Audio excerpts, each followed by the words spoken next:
الله الرحمن الرحيم.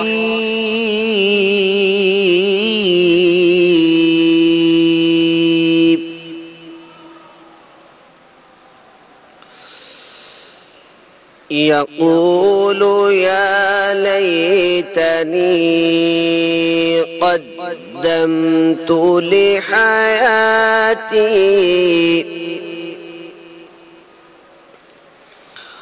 فيومئذ لا يعذب عذابه أحد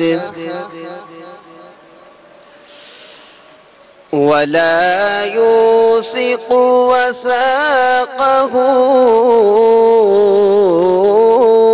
أحد. يا أيتها النفس المطمئنة